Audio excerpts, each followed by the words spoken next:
Antarctica, the world's greatest freezer, is melting. Trillions of gallons are draining into the oceans. Sea levels are rising. It's happened before, and it's happening again right now. It's not a question of will sea level rise a large amount. It's only a question of how fast that will occur. How will humans fight back before our cities are inundated? Holding off the sea would be the major employer of the world by 2100. Massive levees to defend our coastlines. Floating towns and cities. Vast dams connecting continents. It's our greatest challenge yet, Earth underwater.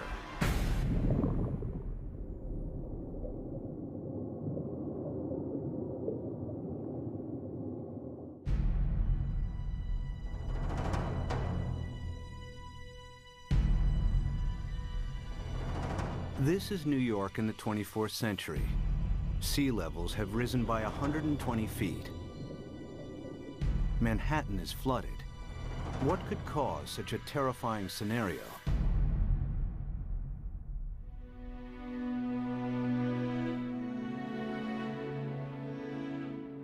The answer lies here, in Antarctica, where vast amounts of frozen water are locked up in ice.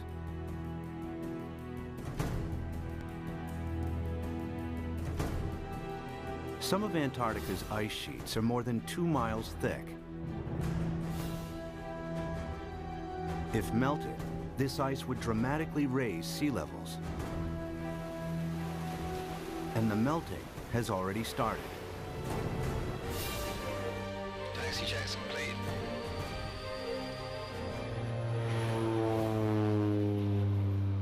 Scientists want to know how much frozen water the continent actually holds, and how much global sea levels will rise if it all melted.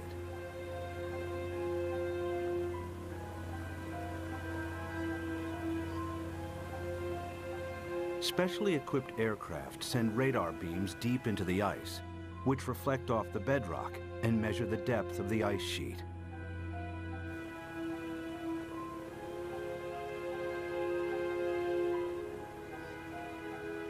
After hundreds of flights, they calculate that Antarctica contains over 90% of the world's ice. Together with Greenland, it's enough to raise global sea levels by an astonishing 230 feet. This is what North America would look like if all of the planet's ice melted. Europe would also shrink. London's Tower Bridge would become a solemn monument in the sea. Berlin would be flooded, as would Paris.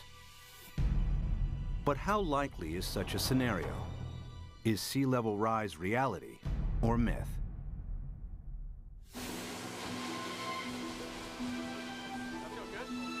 Professor Peter Ward is a paleontologist and astrobiologist. He's written extensively on the history of life on Earth.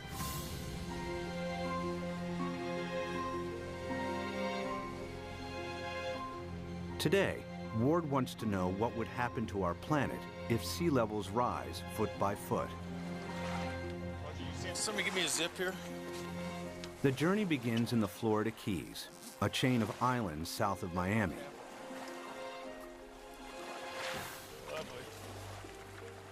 He's looking for clues from the past that may help predict the future of our planet.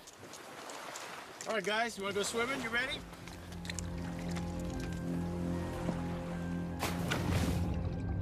Just a few feet below sea level are banks of coral that have been at this location for over 4,000 years.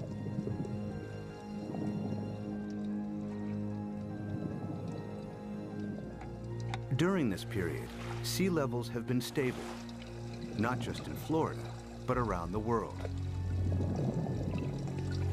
Who's going swimming with me? Come on, boys. But it hasn't always been like this.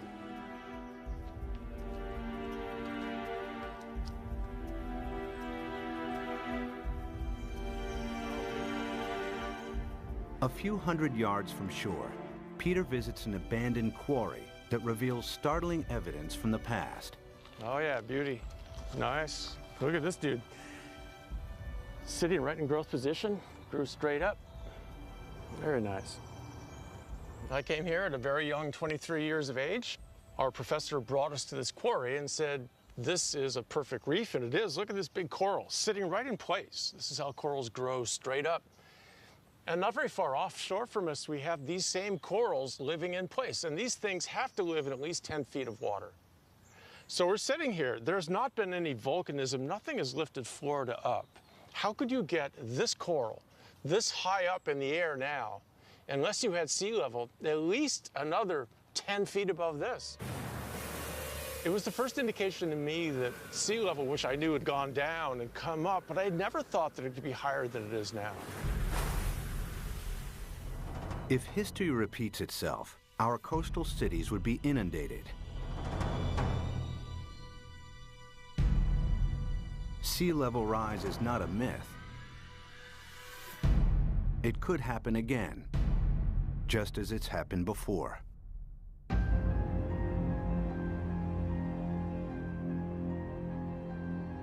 The beginning of the most recent ice age was 70,000 years ago.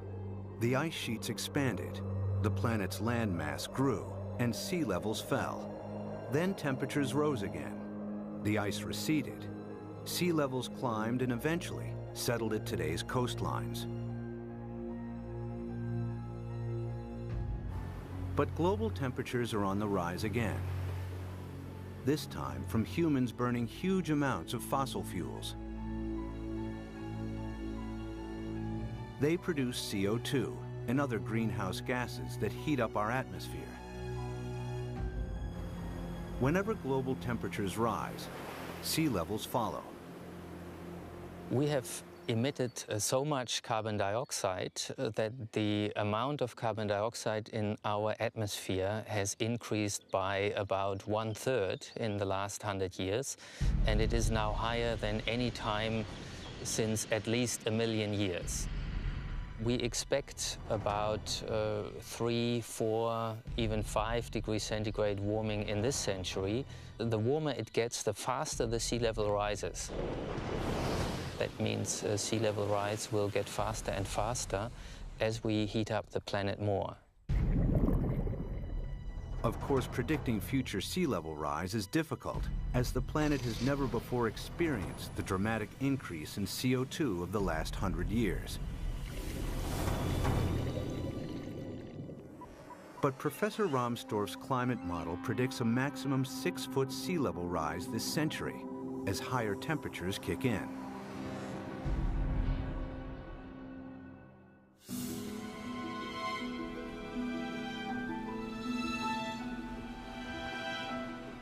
One city that would face inundation this century is Miami, Florida. Just a few feet above sea level, it has virtually no defenses against a rising ocean.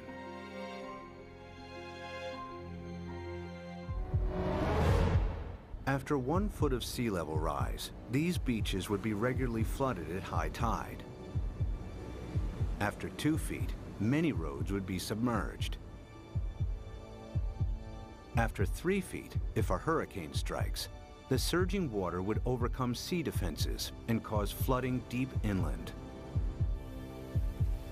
Much of the region's coastal real estate would be ruined. We are looking at millions and millions and millions of dollars of real estate here. And we can assume that every one of these things is $500,000 to $1 million. We've got 100 here, we've got $1 billion in a very short area through here. So our $1 billion of houses, we get 1 meter, 3 feet of sea level rise, and every single one of these houses is useless. Who's gonna buy them? What happens to this $1 billion of real estate by the time we get 3 feet? I mean, it's gone. It's useless. It's just, you scrape it off with bulldozers and you just leave it here. That's what will happen. It'll just be left here. And it's not just residential properties that will be affected. Think of all the wharves and all the places where ships offload and onload all the goods and services. And if sea level rises even 3, 4, 5 feet, every single one of those ports has to be replaced. The cruise ship lines, there are billions of dollars of infrastructure that even a small sea level rise takes out. You got to rebuild it all over again. After 4 feet of sea level rise, electricity supplies would be affected as coastal power plants are flooded. After 5 feet, some of Florida's freshwater resources would be contaminated with seawater, and the Everglades National Park becomes a vast bay. After 6 feet, millions of Floridians would have to evacuate the state. So what's going to happen to Florida? By 2100, we'll be at least 4 to 6 feet higher. So this tide, which is not a high tide, will be about here, up to here. There's no way that we can keep the sea back as it rises. Miami-Dade County will be severely diminished.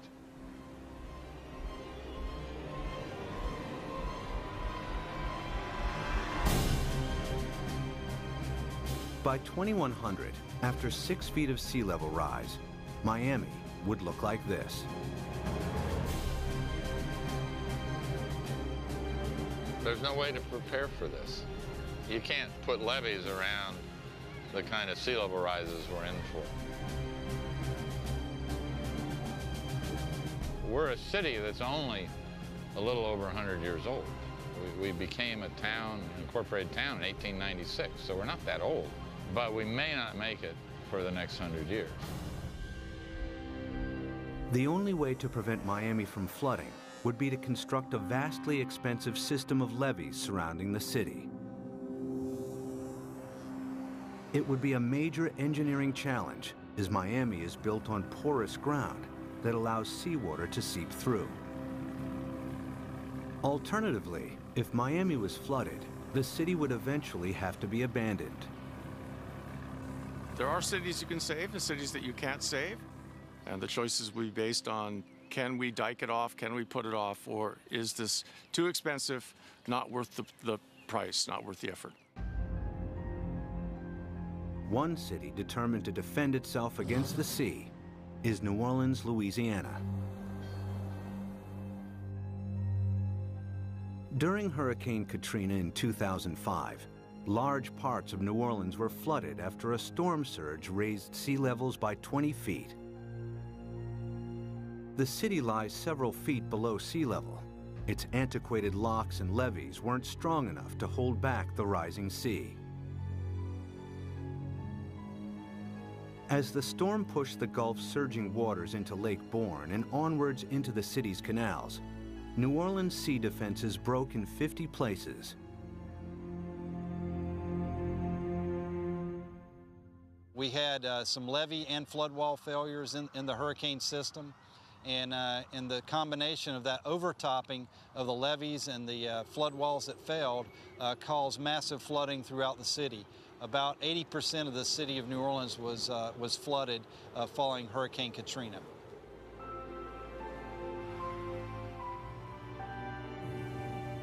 It took weeks before the floodwaters were pumped out and residents were able to return. Among them were Victory Wallace Taylor and her son Peter, who returned home to a badly damaged house. The flood was very bad. They wouldn't let us come and see about our house. It damaged my heart a little bit because I'm afraid for the flood. Like if the flood come in again, I don't know what to do because I think I might panic this time. I don't know. It is a hard pill to swallow, you see.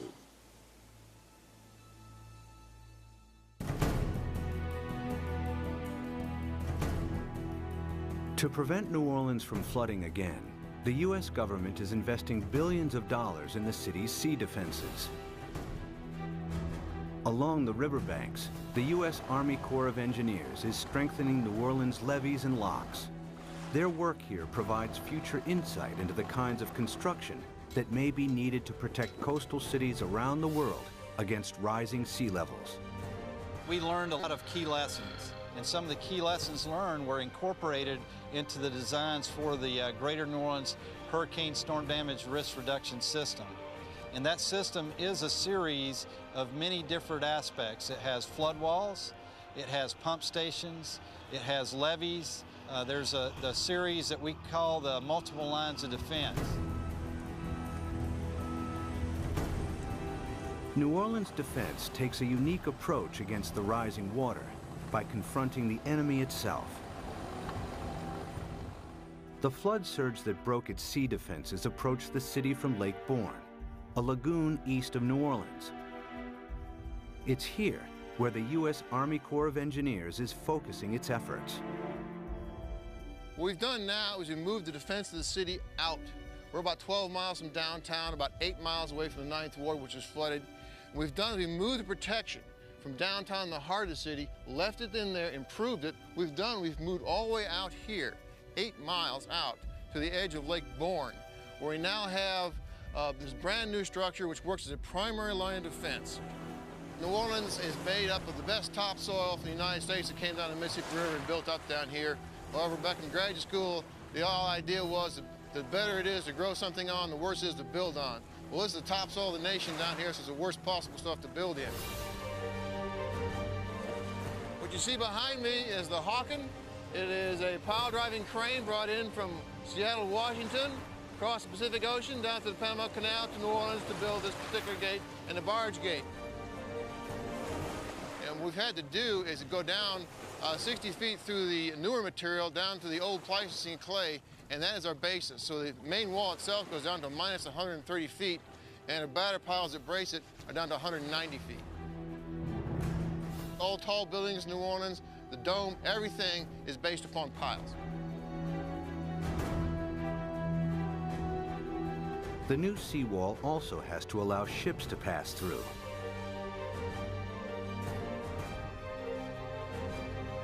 Dry cofferdams are put in place to construct barge and sector gates.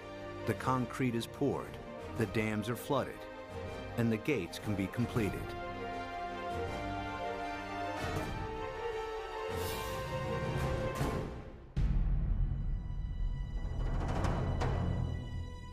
New Orleans' new sea defenses are costing the taxpayer a hefty $15 billion.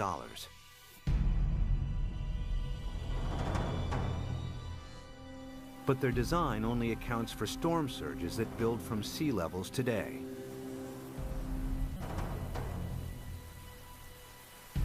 If sea levels rise by 6 feet, any storm surge would be higher as well, and the city's sea defenses would have to be heightened at an even greater cost. Not every country can afford to spend billions on sea defenses. In Bangladesh, many of its 150 million inhabitants live at or just above sea level. Merely 3 feet of sea level rise will have a devastating effect on the country's population. Turns out the area of the world that would be most vulnerable to sea level rise would be Asia. The rice-growing river deltas in Asia that are very close to sea level. Even a modest 3-foot rise would put half the rice land in Bangladesh underwater. Bangladesh has over 100 to 120 million people, and that number is rising fast. A great deal of its land just simply gets covered by water. And again, once you have salt water coming up, it's not just the land that's covered, it's the intrusion of salt. Even a 3-foot sea level rise wipes out half its rice crop. Their population's going up 1/3, and their land is being shrunk by 1/3. You know, you do the math. It's a catastrophe coming at us. Much of Bangladesh is a vast muddy delta that can't be defended. 6 feet of sea level rise spells disaster. It would displace millions, probably at least a few tens of millions of people. Where are they going to go? India's already built a wall between India and Bangladesh. They're anticipating there are going to be a lot of Bangladeshis starting to move, looking for a place to go, and Bangladesh itself is already one of the most densely populated countries on Earth. And then there are another 18 or 20 rice-growing river deltas in Asia, the Irrawaddy in Burma, the Pearl River Delta in China, and so forth, that would be affected in varying degrees by the rise in sea level. By the end of the century, cities and coastlines around the world will be under siege from the rising tides. Everywhere, people will be building levees and sea defenses to fight back.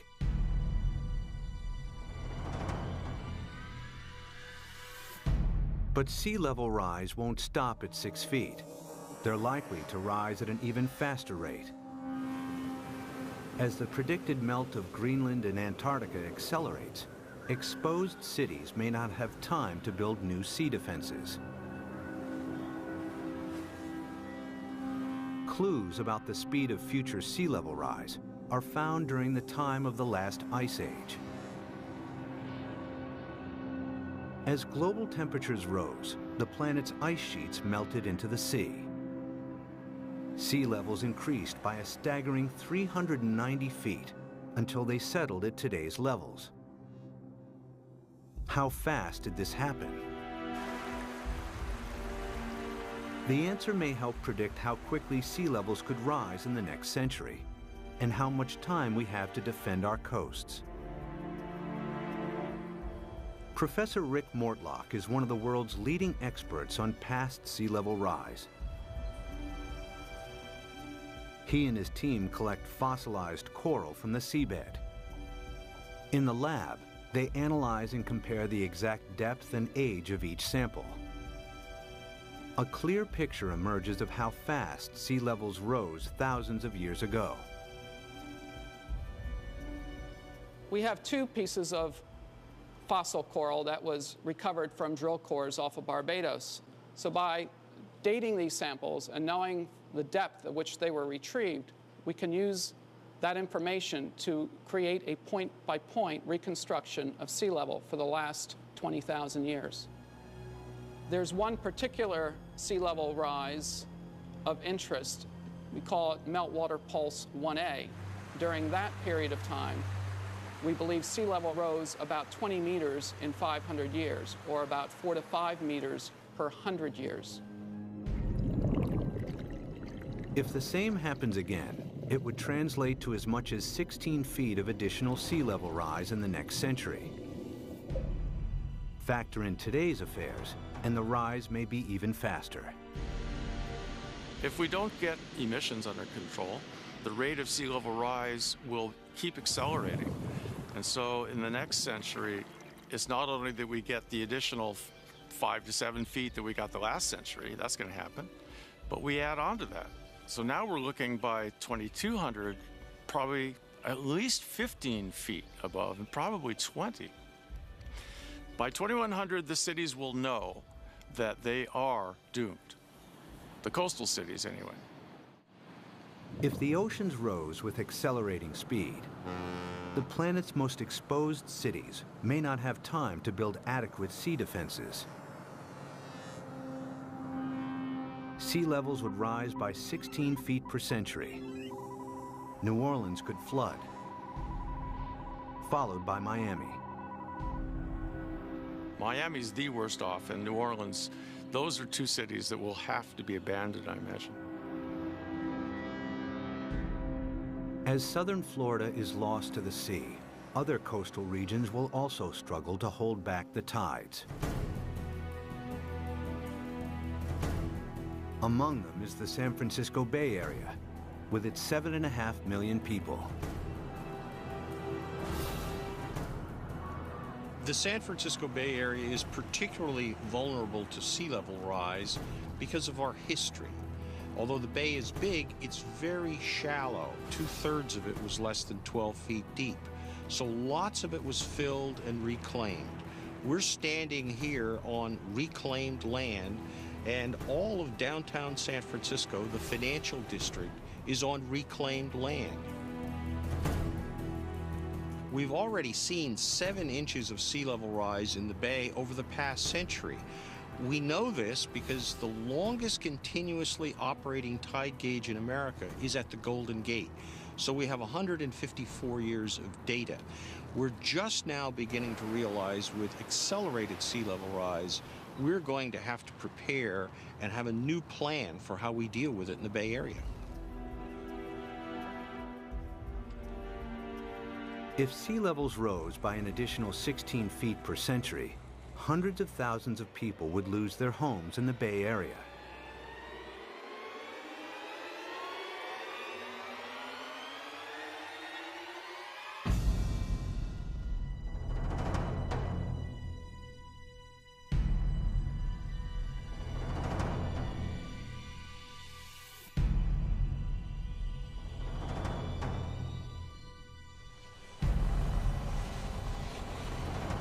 To protect San Francisco Bay, levees would have to be built on a massive scale.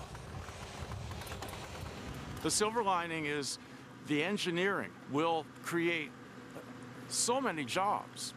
Holding off the sea will be the major employer of the world by 2100, I think. This is going to be worldwide. We're going to have a damn revolution. The bay's entire coastline would have to be defended with levees in order to protect it. But in the east, the Sacramento-San Joaquin Delta would remain vulnerable because it's at or below sea level. The Delta has some of America's most fertile farmland.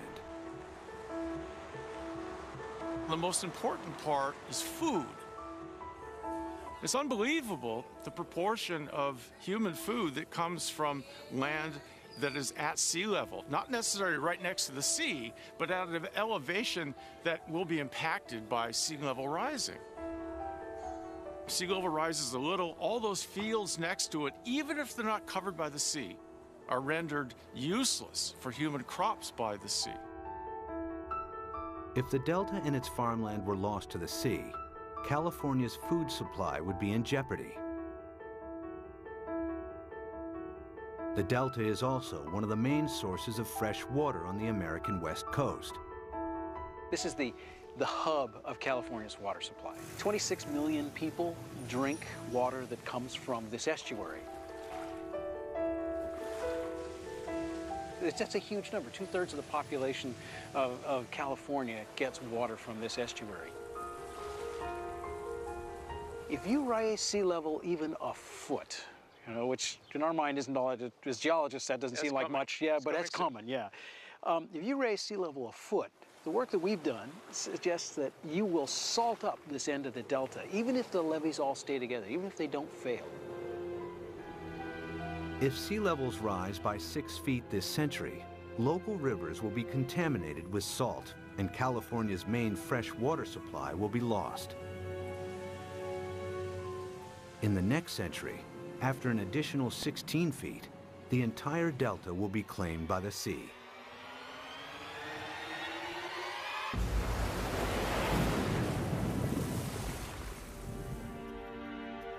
But there may be a way to defend both the Delta and San Francisco Bay. San Francisco is among the best, easiest to save. The most radical solution would be putting a big dam right across the bay under the Golden Gate Bridge. On the ocean side, the sea is about 130 feet deep. Building a dam would be controversial and would turn the bay into a freshwater lagoon.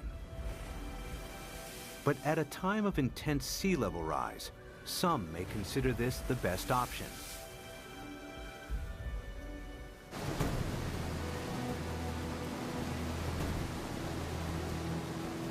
Using cutting-edge technology, huge dredgers could pick up sand from the seabed nearby and deposit it as the dam's foundation.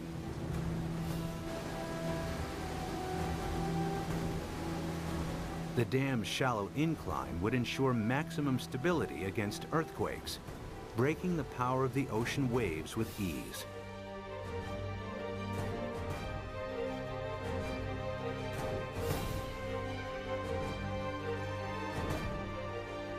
Vast pipes and pumps would be installed to keep the bay's river water flowing out to sea.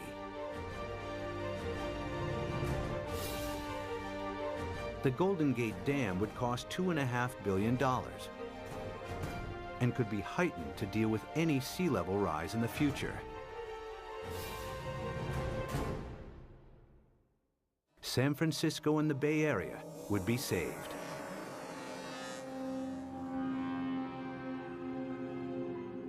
One region that may benefit from the U.S.'s sea defenses is the Mediterranean. It's flanked by countries both rich and poor that have thousands of years of history. The Mediterranean has a unique feature, a narrowing at its mouth. The Straits of Gibraltar are between 10 and 20 miles wide, stretching from southern Spain to Africa. A dam could keep the rising water of the Atlantic separate from the Mediterranean. There's been a plan since World War II, for instance, to put a dam between the Rock of Gibraltar and Morocco on the African side. A dam big enough that sea level rise does not affect the Mediterranean. But building a dam here has one major drawback. Every year, the Mediterranean loses 2 feet of sea level through evaporation that is compensated by the inflow of water from the Atlantic. The dam would cut this off. In the case that you build a dam in the Gibraltar Straits, there will not be the flow of water from the Atlantic. So in the case that you cut the flow, so there will be a evaporation, there will not be compensation, and there will be a permanent drop of the water level. After years of evaporation, the Mediterranean would turn into a stagnant saltwater lake. Eventually, the sea would dry out. And if then the sea level would rise, let's say another... Sea defense engineer Peter Janssen maps out possible solutions on how to keep the Atlantic flowing while building the world's largest super dam. I looked at the surroundings. I looked at what may be required to make a closure. And then, well, I thought it may be feasible.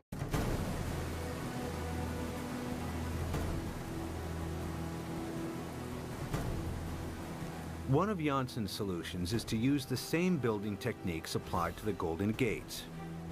The dam would be 20 miles long and tower 1,250 feet above the seabed, the same height as the Empire State Building. Another solution is to keep the natural flow of the Gibraltar Straits. Huge amounts of Atlantic surface water will flow into the Mediterranean. At a much lower depth, some of the Med's saltier water will be pumped back out again, keeping the sea's salt and sea level stable.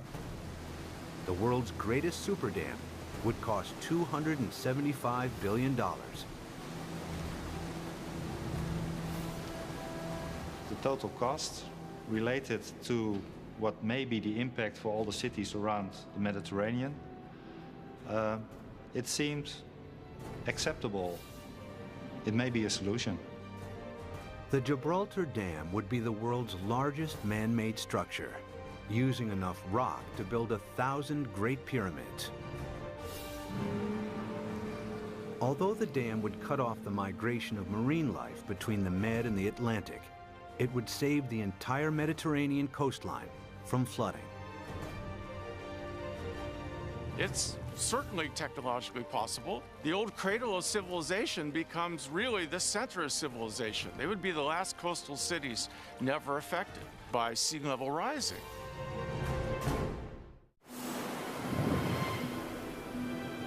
By the end of the next century, sea levels could rise by nearly 22 feet. Some cities may be saved through the construction of super dams. Others that can't be defended are lost to the sea. Exposed countries too poor to build defenses are flooded. Around the world, hundreds of millions are displaced. It's likely that by the 23rd century, the ice sheets will melt at an even faster rate, and that the oceans will rise with increasing speed. The planet's growing population and a continuing hunger for cheap energy could make it worse. The problem that I see again is the number of people. Every new person is going to want housing. Every new person is going to need food, obviously, and want transportation. Let's say that all of us cut our gas emissions. So 6.5 billion of us cut down by a third all our usage, and then we raise the population by a third. All those new people are just adding back to what we've cut away. Some scientists believe that our CO2 levels could quadruple over the next centuries. It would mean reaching CO2 levels last seen over 50 million years ago, when there was no ice on the planet and when sea levels were more than 230 feet higher than today. In the worst case, if we are so foolish as to burn all the fossil fuels so that carbon dioxide increases to more than 1,000 parts per million, then there's no question we will melt all the ice on the planet, which would mean a 75-meter or almost 250-foot rise in sea level. It's not millennia. It's not going to take thousands of years. The forcing of humans is so large that it will do the whole job within a timescale of centuries, I believe. This is the worst-case scenario. CO2 levels triple, global temperatures dramatically increase, and the Antarctic rapidly melts. The world's coastlines are eroded as sea levels rise by an additional 50 feet by the end of the 23rd century. One rich city that would struggle to defend itself is London, Western Europe's largest metropolis. Its main river, the Thames, is tidal, and water levels vary by up to 22 feet. The Thames barrier defends the city against storm surges from the sea. If a tide is unusually high, the barrier closes its gates, and inner London is protected. If sea levels rise by 6 feet, the barrier would have to be replaced by a huge seawall upstream. But if they rise by 50 feet per century, there may not be enough time to build adequate sea defenses. It would be a disastrous situation. It would mean you simply can't inhabit the coastal areas because you will have a continually changing sea level. So we really do not want to go down that path.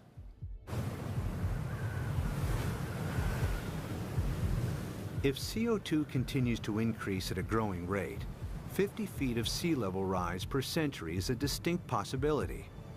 The swiftly rising oceans would bypass any new seawalls. London and large parts of England would be flooded within a few centuries. The worst case scenario is when we have maybe 4 to 6 feet within a decade.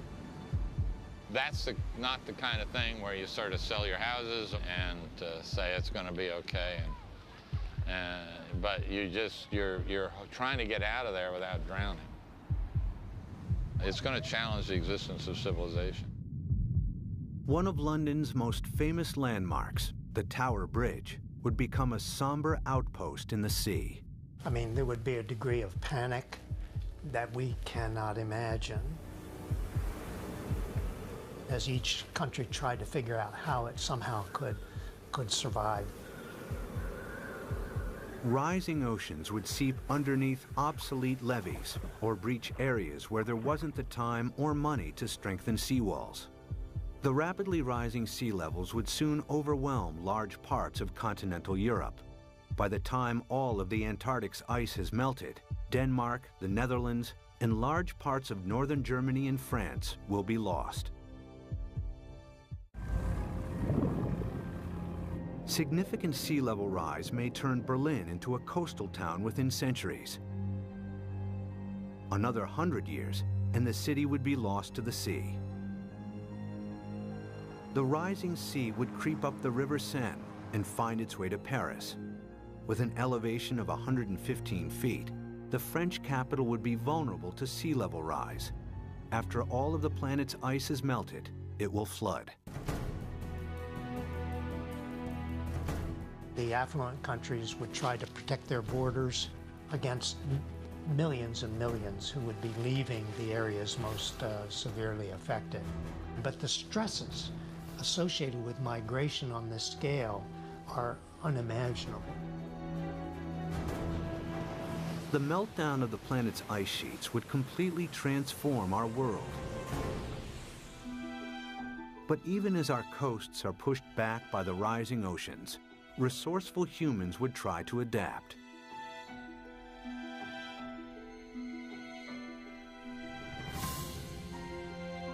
There are already plans to rescue New York.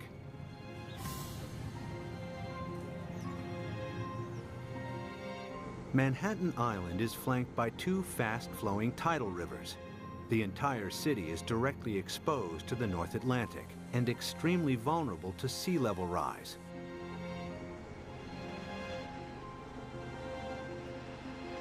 Professor Malcolm Bowman is an oceanographer and expert on the effects of sea level rise in New York. If the worst case scenario, the rapid meltdown of the ice sheet on Greenland, the West Antarctic ice sheet, were to happen extremely rapidly, the future of New York City is in peril.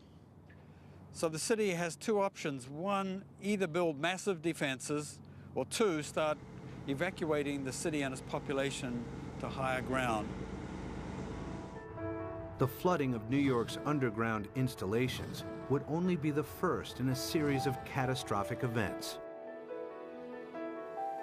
After the first 6 feet of sea level rise, parts of lower Manhattan would be submerged. If sea levels rise by 50 feet, the water would move into Times Square. Behind me is the Manhattan Bridge, with sea levels rising 250 feet. That bridge would have seawater lapping around the roadway. New York City as we know it would not exist. But there is a way that New York might adapt even to extreme sea level rise. The idea is to build on water. Here in the Netherlands are several communities of floating houses.